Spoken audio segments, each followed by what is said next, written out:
Hey, what's good, family? How's it going? This your boy MC Fire. We're coming in. First video of 2025. We actually made it, guys. So shout out to you guys if you made it and you're tapping in. It's a good look, man. Do you notice we got a new backdrop, new setup?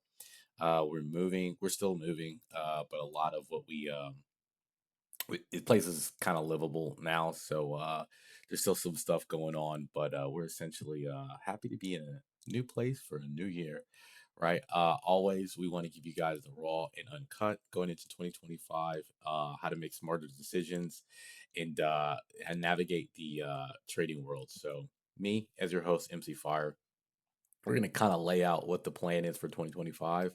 The trading strategies have definitely improved, and we want to keep that momentum going for sure. So, first things first, though, um, with 2025 and making smarter decisions, if you guys don't already do this, budgeting or paying yourself first, you have to have a clear and defined goal financially. And part of that is having enough capital to be able to make some plays. So, if you don't already budget, there's only like two potential ways that we kind of budget here is we really just pay ourselves first. We live below our means, so paying yourself first really just means when your check comes in or any form of income, you take a percentage of that and you put it towards paying yourself first. Then you pay your bills and your mortgage, your car note, your light bill, whatever you have, you take care of that. But really investing in yourself, whether it's be for your own education or in your own business or potential investments, right? Paying yourself first is really kind of important. The next thing I would definitely say going to 2025 is no FOMO. I think we had a really bad time with FOMO around COVID, fear of missing out, or yeah, definitely during COVID, when you had like meme coins and you had AMC and GameStop blowing up. Granted, we did actually profit from FOMO a little bit, but going into 2025, let's try to eliminate some of that FOMO. If you do, just make sure you have a clear and defined trading strategy, and you stick to your rules. Really, for me, it's not what you trade; it's kind of how you trade it. So FOMO has less to do about the coin or the crypto or the indices, the forex market. It doesn't really matter what you're trading; it's how you pursue it. If you're chasing, don't do that. Kind of stuff like that. That's what I mean by no FOMO. So just because somebody's up 1,000%, and it could go higher, is it within your trading rules, right? That's really what FOMO we're talking about. We have the Fed chair. Just as a recap, we have the Fed chair. He said that he did cut rates, but going into 2025, there's going to be two less rate cuts. So, two less rate cuts mean that rates are going to be a little higher for longer, not as high, but a little higher for longer. What does that mean for you? Well, also we have to take into consideration that there is a new administration coming. So that could change, right? But knowing what we know now, rates higher for longer is good for us. We If you're trying to build wealth, rates higher for longer means that the market might be a little bit depressed. So getting in at good companies might be at a premium. We're going to look at some of that stuff right now with the bar charts here in about 2 seconds. But if you're looking to, like, let's say, buy a house or bank an expensive purchase, I would definitely wait. If you have This would be a good time to improve your credit, get pay down debt, and then wait for the rates to come down, and you'll be in a better financial position to go ahead and pursue that. So if you want to buy a house, I think 2026 might be the best time. The car market's actually depressed a little bit right now, so I think it'll get worse for the car market if you wait. Most experts are saying to wait if you want to buy major purchases, and I would say that is a good thing. Speaking of debt, we want to prioritize going in 2025 good debts versus bad debts. Currently, consumer debt for us is really low. And so if we do take on debt, it'll be for the purchase of any asset, right? What is assets? Anything that brings money into your pocket. Liabilities take money out of your pocket. Shout out to Robert Kiyosaki for putting us on game. But essentially, good debts is all we want to acquire for sure. And with that, just prioritizing learning new skills. AI is like the new crave, so kind of being an expert in that would be pretty nice. Maybe not building AI, like a platform for AI, like ChatGPT or something like that, or OpenAI. But if you learn how to master some of those tools for your advantage, that could be something that we could look into as a new skill going into 2025. So let's dive in to some new plays here. Heck yeah. Let me click my button over here. Heck yeah. Okay. So on the chart we have pulled up here, we essentially we put it we put two. Let me know, guys, if this is too small, but essentially we have a like larger screen, like a way larger screen. Shout out to my wife there. And it was so goofy is with the screen, it allows us to do a lot more with a lot more space. So looking at the bar charts off rip, like we open it up here, uh, essentially, what do we have going, right? You can see all this is telling us is the black line is S&P 500, and with the S&P 500, right, that's your major index. It is kind of slightly going to the downside. After the Fed chair meeting, he basically said rates higher for longer. In going into 2025, the market wasn't expecting that, so there might be some slight pullbacks. But that doesn't mean that there's not opportunities to catch some things at a premium low. If you're noticing, you got healthcare down there. You also have materials at the bottom. You got real estate at the bottom. So things are kind of scaling down out of right now immediately. I'm not talking about long term. About just like yesterday, not yesterday, but the day before yesterday, and then going into today being the 2nd of January. These things are kind of pulling down the things at the top. What are those? You have info and tech at the top, communication services, and you also have consumer discretionary that had a very nice run to the upside. Normally, a consumer discretionary is below the market, but this period it is up during the holiday season. Okay, so if it's pulling back, it could pull back under the market. That could be something we could watch for potential downside plays if they start showing setup candles after rips, right? So transition could be in the works there for consumer discretionary. You also have financials that are above the market. Now, things that are kind of at the bottom, like I was saying, real estate, and you have healthcare services. Healthcare services, we are in full disclosure, we are in one of those plays in healthcare services. So we want to just kind of keep that in mind there. Let's go ahead and pull this over to the right. Yep, we'll do that.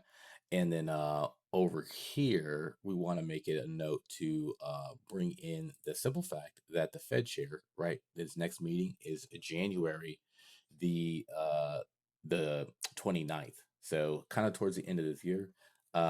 Current rate range 80, just kind of confirming what we've been saying about the rates there. If the rates stay higher for longer, right? That means that the probability for them changing at this next meeting is probably low. There is a new current administration coming into the fold here, so it's something you got to definitely keep in mind and watch for sure. So if we are tapping into the rates at we're at four and a quarter to 4.5. It's probably going to stay there. It's like an 88% chance that it'll stay there, but there still is that chance that the new administration might put some pressure going into it. So that's just something to keep in mind. We don't want to say that is the case for sure, but what we do want to do is oop, that's not what we wanted to do at all. We're still bear with us, guys. We got this new setup, so it is going to be a little bit of a growing curve, but essentially, yeah. So let's go start taking a look at some of the charts here, right? Um, if you guys have been watching our channel for a minute, you basically know that we like to take weekly setups, right? From our mentors, it has always been bigger, higher time frames generate larger trades. Larger trades generate larger returns, right? Larger returns is kind of what we're kind of going for, but you have to be a little bit more patient for those larger returns. Okay, so that's really good for us as regards to what our overall objective is to grow wealth. We're not necessarily day traders over here. We do take day trades, don't get me wrong, but in 2025, looking for those big wealth plays. Looking at speaking of which, right, we'll take a look at United Health. United Health has kind of done really good for us temporarily. We saw the downtrend coming off with the news, so definitely a failure. And what we wanted to do was take a reversion to the mean trade. The red line kind of indicates on the weekly chart that we had a kind of a trend change. We just use a very simple MACD crossover for the trend change on the weekly chart, and using that, it's in a downtrend. Now, if you notice, it started a downtrend 1, 2 within the second day. There was a slight pullback in the upper third of that started move. So these 2 days, I would consider that the started move, and then this pullback happened, right? So this would be a good setup necessarily to the downside. We didn't take that setup, but we wanted to take necessarily the bounce, right? We did take the bounce. So why the bounce? If we look back here, I'm gonna go full screen on this guy real quick. Right click, maximize sell, and then we're going to maximize price action, right?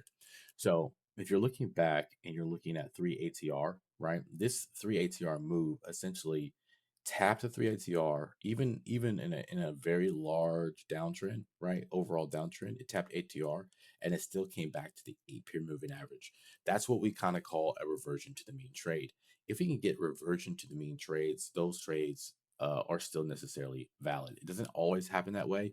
Like you'll see this one tap and then not really get down there, but this one tapped and did. Doesn't There's nothing magical about the 3 ATR other than the fact that on the weekly chart, you're 3 times the average moving range. Stocks typically don't like to stay in that range. They have a exponentially higher probability of pulling back. Doesn't mean they have to, but they do. If they're going oscillating on standard market. So if they start getting overextended 3 times what it normally ranges at, then you can almost surmise that, yeah, there might be some pullback happening. So what we did here is on the weekly, we saw that it hit 3 times the average range, right at around a good rotational level.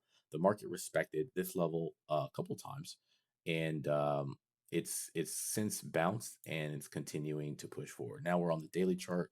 That same bounce that you saw on the weekly, that's this location right here, and then we did take a play as this get got washed. Currently, right now, after hours, it's looking pretty good. I think right now it's up. Let's go flex grid here. But yeah, so we could see a little bit of a push going into this as it kind of finds rotation. But yeah, we kind of were in at the break of that very negative down candle at around 3 ATR. As it started pushing, we took the buy and it's since up. So we want to see it continue that trend. We had a disastrous entry. Full disclosure, yeah, we had a disastrous entry into MU. I don't think that is recovering at all. I think that is it's still down here in the dumps. We're gonna write that one off essentially because why? Let's go back to the weekly. So here we had a setup, but earnings is that play that essentially capitulated the stock. So Micron, not looking too bullish on that, considering what happened during earnings. Actually, earnings were higher, crazy enough, but even though earnings were higher, it still sold off because analysts had predicted that it was going to be a lot higher, and it did not meet the analyst expectations. So, because the analyst expectations, you have to take that into consideration when you're evaluating the stock and looking at price action. It's not so much about uh, complete nominal earnings, right? It is somewhat about um, what do we have as regards to what the analysts say, right? And their kind of predictions for what the stock's going to be, the experts, so to speak. So let's go look at some SPY here. We're going to go on the weekly first. We'll put them side by side kind of deal. So yeah, SPY has been up overall, but like we saw on the bar charts, SPY has kind of started pulling back. So we could see that Fed share. This is that Fed share candle on the 18th. Really did get above the halfway mark there, but could we see some continued momentum to the downside? Very well could be. Very well could be some momentum to the downside there going into that. Right, unbalanced volume is has started to slow.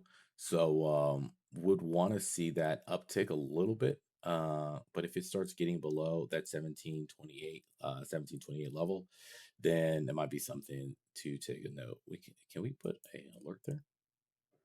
Let's see, can we put an alert there? I don't think it'll let us put an alert on a indicator, but it'd be nice to know, right? Maybe you can, maybe you can't.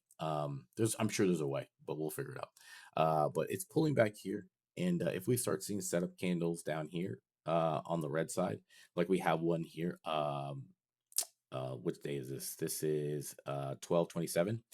If we have a break above that, I would say we're definitely probably good to go. If it reacts off of this and it continues to bounce, that is actually really good. That means it's respecting that level, that nice pivot. And then you had a nice fight here to keep this price above that level. So pulling back into the moving average cloud is good for us. We like that, but it's still got some fighting to do to get back to kind of all-time highs. If we're looking at that right now, yep, it did bounce off of that. And after hours, there was a significant pull down to the downside. It is starting to push to the downside currently right now. So if you're a day trader, look at that as something to just kind of watch and take note of. Maybe it starts to go into rotation and decides what it wants to do. But as it stands right now, very, very, very, very deep pullback there, potentially back down to the 586 level, right? Because if you zoom out here, you'll see there's some rotation going on, not just at the major weekly pivot levels, but internally too, right? Even here at this 591 level, there is a couple retests. We'll mark it. I'll put it in purple for you guys. You can see what I'm seeing. There is some rotation right here. So just keep that in mind. If you're a day trader, that's the kind of levels that I would be looking at for a potential rotation. Um, Testing that the kind of the halfway point. Tested it several times. Once over here, I can kind of consider this and this a test. This is definitely a very clear touch and go, and touch and go here as well. So just keep that in mind. That is in play. And we would kind of ideally look to get above that 591 level if you're looking for calls, or puts below this 586 level, right? Maybe down to last pivot lows here at 577. But that's not necessarily how we trade. I'm just kind of letting you know what my analysis would be if we were looking at that potentially for the day trades, right? And this is essentially how it looks right now. So price is not looking too bad. If we go take a look over to the Qs, the Qs probably very similar story, right? Momentum is currently kind of trending to the downside. Unfortunately, we did write this trend line in here. Now, same thing, full disclosure with trend lines. We don't necessarily take trades based off trend lines. They're not necessarily triggers. What they are is just a visual representation to us that there has been sustained buying kind of in this direction and on this trajectory, right? But as you can see here, it broke it. Here, it broke it. So for those people that are technical indicator sticklers, don't worry. It is just for us to show buying representation. We don't have any setups or triggers around trend line breaks. If we start developing stuff like that, we'll let you know. But for right now, that's not necessarily something that we do over here as of right now. But what we do see is momentum shifting potentially. And so that's something to watch. We just wait for the market to throw us a setup. If we look back on the daily here, there has been plenty of setups as regards to the Qs on the way up, right? So the green line here indicates long-term uptrend.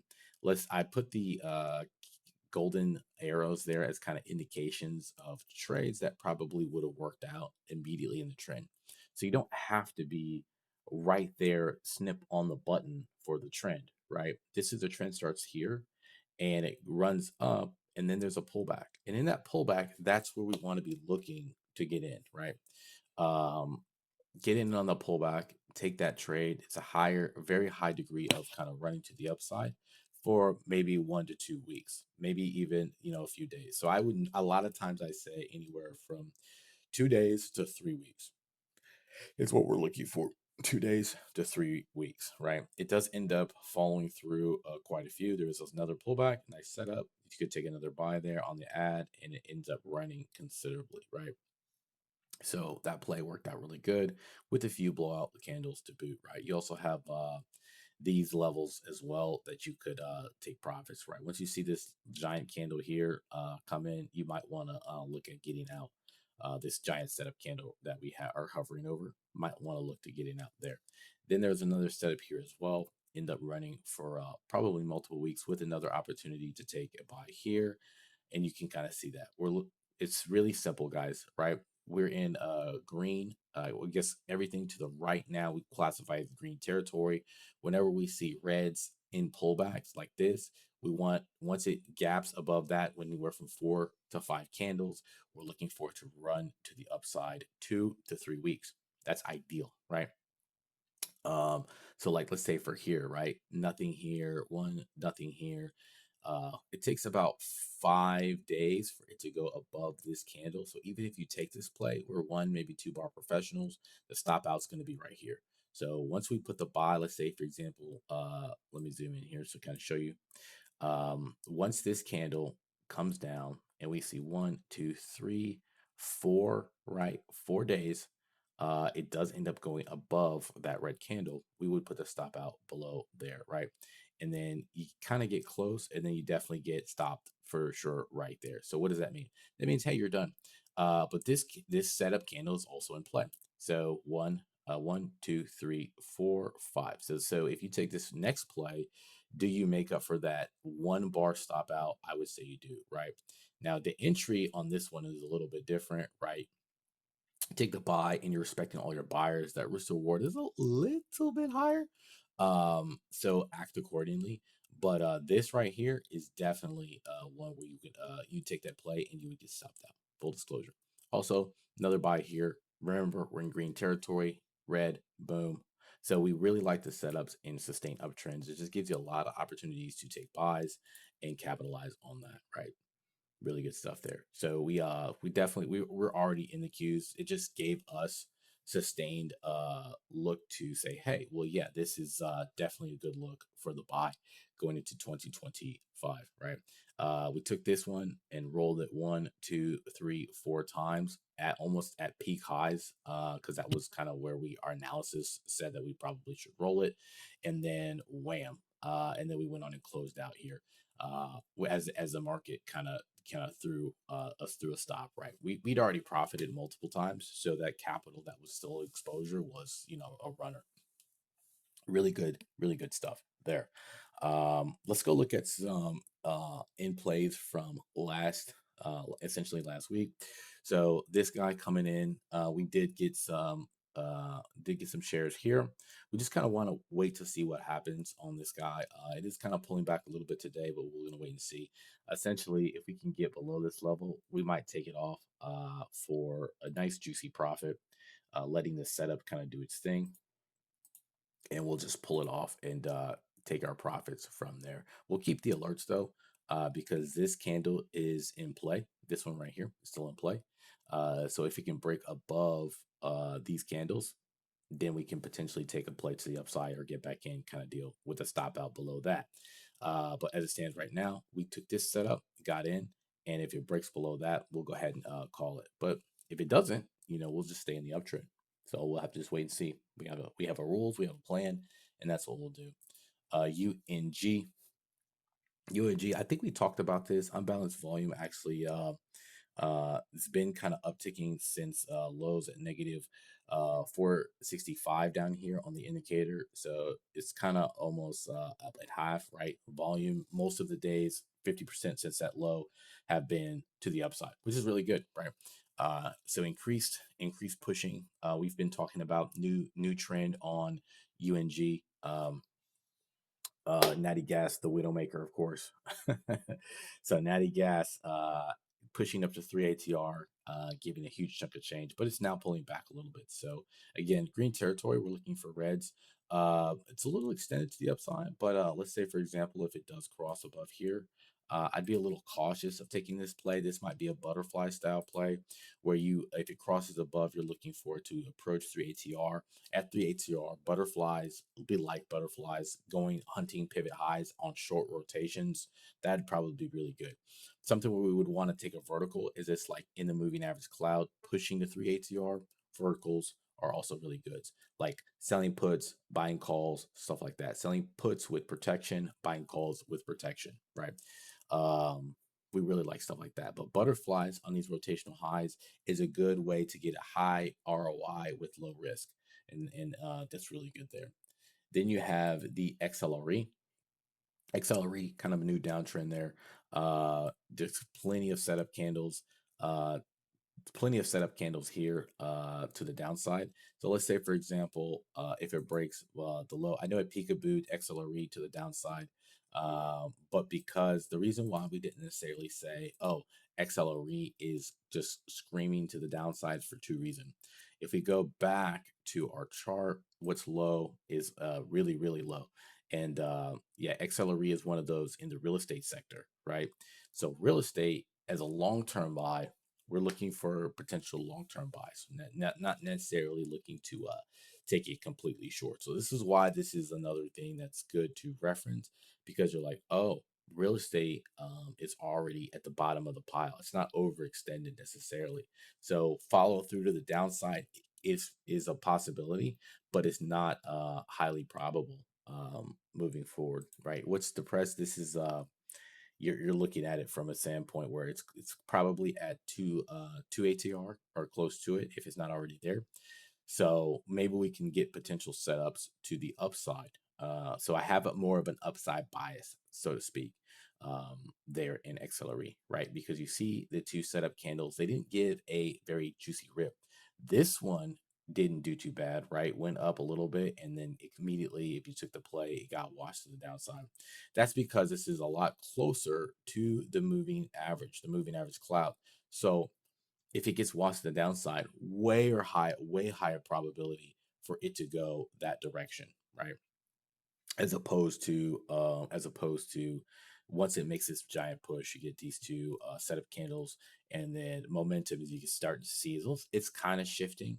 But what I would say here is just be cognizant for a reversion to the mean trade there. In that one, we also have a VUG uptrend. This is kind of what we want to kind of prioritize here. I think it already has crossed that direction. No, it has to cross 215. Okay, that's cross 215. Never mind. So after hours, it is starting to push up, but it hasn't crossed our threshold of 415. Excuse me, 415.74 is where our alert is for the setup to be valid to the upside. Now, what would be a position for Vanguard if it does that? Uh, Entry would be at like 415, but a stop would be at 409, right? So I would act accordingly. Maybe a vertical. The most you could do is I like a vertical here, or even a butterfly up at the with the center strike, center cell strikes at 426.94. Essentially shooting for highs, and then you set your wings as wide as you can afford, right? So if you guys can go four wide or five wide, that's good, right? Four or five wide on the strikes is pretty good. We want to kind of aim for that high there. Five, as much as really you can afford. That's kind of how I put it for that play. But remember, butterflies are you don't have to put a lot for the butterfly. So let's kind of go through that really quick. If we were going to trade the butterfly there, go products. The only strike you could do is at the 15, and or expiration, I should say, it's 15. And let's say, for example, you've got your calls on the left side, you got your puts on the right side. We would be looking for calls. Now, remember what strike we're aiming for. So we go back to the charts. What is that? 425.69, right? So we go to the trade. 425, 425, 425.69. So essentially this, right? So we would take a dual sell at that price of 425, really 69, but we take two cells there. And then we would come over here and look to take maybe a buy at what is this, 415 ish? Yeah, 420. So buy at 420, and then another buy at the strike at 430. Boom. And it's down here, you can see where it says butterfly. So there's a butterfly there, and the butterfly costs only 163. Now, what we're going to do here is we're going to showcase on the analyze tab. Let's analyze the trade. How does this trade look? So the potential risk to reward for VUG is substantial, right? We're gonna take this off there. I don't know what that is. Okay. Yeah. So this is basically your risk to reward here. So if it gets above 420, that's when you kind of start making profit if it was at expiration. So 420 is where your like where you really, I guess we say quote quote start making money, right? But the risk to reward to you, remember, the total risk is the maximum what we paid for it, 163. So the most you can lose on this play is 163. But the most you can gain at this play, if it goes to expiration and you hit bullseye, is 301. So essentially, 2 to 1 if it goes to bullseye. That's 200% right there, right? The most you can make is around $300. So rounding down, like if you have 150, right? It's essentially double that. So it's really good. It's really, really good. 2 times the money you invest. And this is a really good way to grow small accounts into larger accounts, right? There is like theta decay, obviously, on here. But let's say, for example, if you wanted to exit early, let's say if it goes up like up there in that 420 range today, and it's close to the bullseye, kind of gets to our mark there, it can get up to $99 in a short time span. That's what the cyan, the little purple line is, not the teal line. The cyan kind of purplish line, that is where if it gets up there right now, what is your potential income? So it doesn't have to, you don't have to wait till expiration. Let's say, for example, if it goes up to 417 in a very short span, you can get $66 potentially out of that play and pull out, and you put 160 bucks. So not too bad there. And if it gets up above that 420, which is what we would want to do, like in a short time span, $92, right? So 163 bucks, and you pull off the table, $91 in a short time span, not too bad. But really, I want you to key in on the potential here. For 160, you have a net gain that you could possibly pull 350 off the table there for that. Okay. Butterflies are a really good way to maximize, and sometimes because that was just a 2 to 1. Sometimes butterflies can get all the way up to 10 to 1, and they're really good tools if you kind of know what you're doing there. One where we did a butterfly and it worked out extremely well is Charter. We took that play, we put a vertical, and then we stacked the butterfly on top of it, and it worked out really good. Again, we took the butterfly off of the little setup here, this candle. Yes, it was right before earnings, so it could have went either way, but this squeeze ended up firing off pretty big as well. But our setup kind of gave us the indication to go ahead and pull the trigger on that. So imagine you were in the squeeze. The squeeze starts all the way back here, and you took a buy vertical.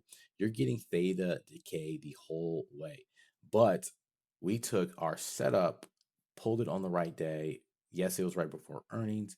It did fire off to the upside, very short time span. Took the vertical off at 100%, or excuse me, took the butterfly off at 100%, and the vertical went to the upside pretty nicely. And we ended up rolling it once, rolling it twice, and then closing it here. And then it eventually did pull back. Hindsight being 2020. But the butterfly, to the point, where do we hit our center strike? Right here. We could have held it for another day for that theta, but we just wanted to go ahead and take it off. So it is what it is. I think our lower, I think we left this the blue line here. This was our lower strike, that 130, or excuse me, 361. Dyslexia a little bit, 361.20. That was our lower strike. So once it got above that, this being our center strike, that means our high strike was probably somewhere up here in the 400s. That's kind of the range of the butterfly that we put, and it went up there. Boom, 100% easy. Pull that money off the table. The vertical also pull a risk off the table with some profits, mind you. It went up some more, and then we took major profits off, and then saved the rest of our capital. So that's that, guys. We also have let's look at some potential. Okay, yeah, we'll take a look at these guys. We have some time in the markets. So yeah, Canadian dollar futures kind of sold off, major downtrend here. Really, really selling off here. So look for maybe a potential bounce back to the moving average, a peer moving average, or reversion to the mean trade. But I would caution though, let's look at some information on the Canadian dollar futures before you just go ahead and take that trade. Essentially, the downplay is was in full effect there. Downtrend, this green setup candle reared its ugly head, and then wham, 3 days, 2 days of sustained selling there. So yeah, watch it. So even at the extremes there, it played out pretty well for that setup. Also, you have the euro. Euro kind of on track to do something similar, sustained downtrend there. Let's say you got in here, stop out would have been at the high, right? But this setup candle also was in play, massive follow through there. So in the throes of even the uh, the forex, the forex market, right? You're looking at sustained downtrend and then major selling post that. Would have been a very very nice play, but just not doing those as of right now. AMD, same story, downtrend. This is something that if we can get a significant setup to the upside, that would be nice, right?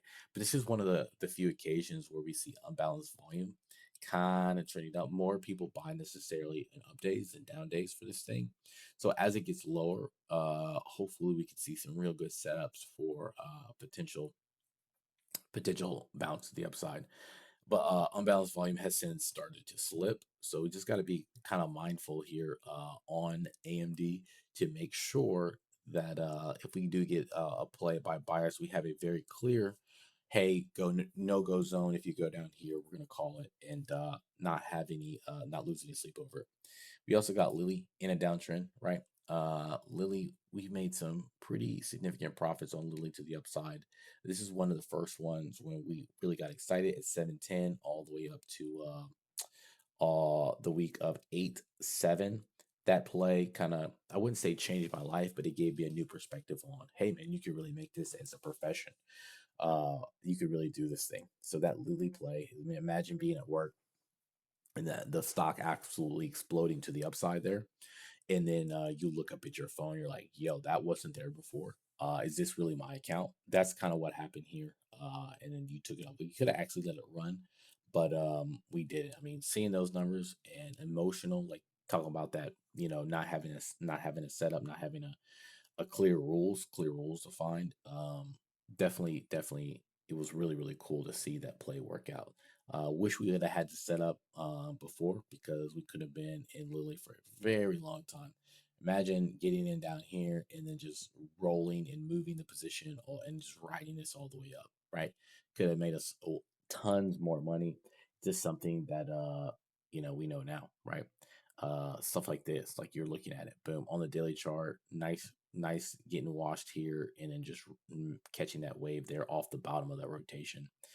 You kind of see the arrows here come into play where it gets tight. You get one stop out, no stop out there, no entry, no entry. Here's an entry right here. So break above that, stop out at the low, comes in and then takes off. You even get a position to add here a little bit with the stop out, respecting all your buyers, and then it takes off there. So yeah, really, really enjoyed Lily to the upside. We took this based off of our old mentor system, which is really really good.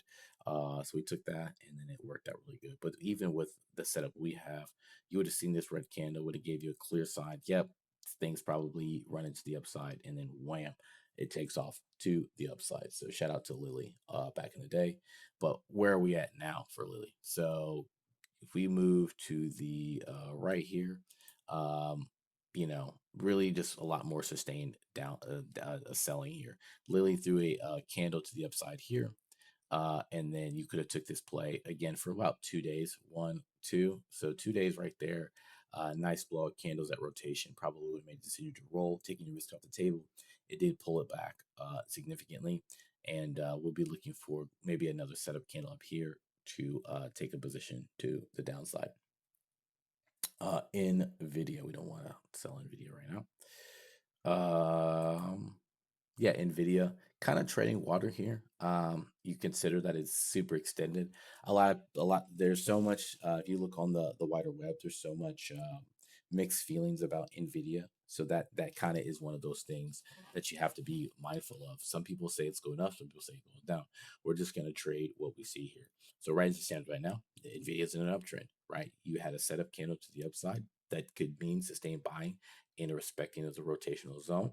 So potentially you look to maybe if you're a rotational player, it did hit that zone, show sustained buying, and then push to 140. That's a play.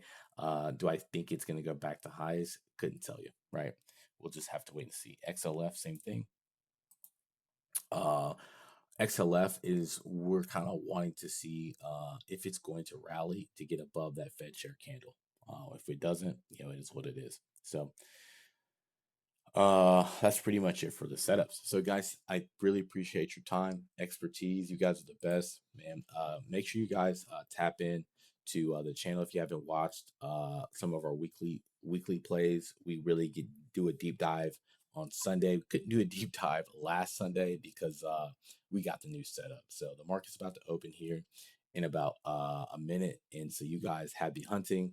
I'm going to be hopping over there with a buddy of mine. We're going to watch some live trading and see if we could do some day trades. So you guys have a good day. I'll talk to you soon. This is your boy MC Fire signing off. Peace.